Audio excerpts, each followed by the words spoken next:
இன்னைக்கு அக்ஷய திதிக்கு செய்கிற பிரசாதம் தான் பார்க்க போகிறோங்க.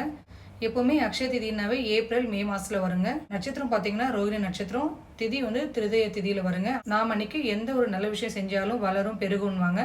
அதனால முதல்ல பிரசாதம் செஞ்சு சாமிக்கு படைச்சிட்டு அதுக்கப்புறம் தாங்க எந்த வேலையாக இருந்தாலும் ஸ்டார்ட் பண்ணுறது. அவுள் பாயசம் செய்கிறதுக்கு பாதாமை சுடுதண்ணியில் ஊற வச்சு தோல் எடுத்துட்டு மிக்ஸி ஜாரில் ஆட் பண்ணி தண்ணி கொஞ்சமாக சேர்த்து நல்லா அரைச்சிடுங்க. கடாயில் 2 டேபிள் ஸ்பூன் நெய் சேர்த்துக்கோங்க. இதில் முந்திரி பருப்பும் திராட்சை சேர்த்து நல்லா வந்து வறுத்து பவுலுக்கு மாற்றிக்கோங்க. அதே கடாயில் அவல் சேர்த்துக்கோங்க. அவல் வந்து இந்த மாதிரி கெட்டியாக இருக்க மாதிரி பார்த்துக்கோங்க. பேப்பர் மாதிரி இருக்க அவல் வந்து பாயசத்துக்கு நல்லா இருக்காதுங்க. நல்லா கிறிஸ்பியாக வறுத்து எடுத்துட்டு ஸ்டவ் ஆஃப் பண்ணிக்கோங்க. பால் ஒரு 2-3 நிமிஷமாக கொதிச்சுட்டு இருக்குங்க. இதில் நாம ஏலக்காய் தூளும் அரைச்ச பாதாம் சேர்த்து நல்லா வந்து மிக்ஸ் பண்ணி ஒரு 2 நிமிஷத்துக்கு நல்லா வந்து கொதிக்க விடுங்க. இதில் வறுத்த அவலை சேர்த்து ஒரு 5 நிமிஷத்துக்கு நல்லா வந்து கொதிக்க விடுங்க. உங்களுக்கு தேவையான அளவு சர்க்கரை சேர்த்து நல்லா வந்து மிக்ஸ் பண்ணிக்கோங்க. கடைசியாக முந்திரி திராட்சை சேர்த்து நல்லா மிக்ஸ் பண்ணி ஸ்டவ் ஆஃப் பண்ணி பவுலுக்கு மாற்றிக்கோங்க. இந்த அக்ஷய திதிக்கு நீங்களும் வந்து இந்த அவல் பாயசம் பிரசாதமாக செஞ்சு சாமியை வழிபடுங்க.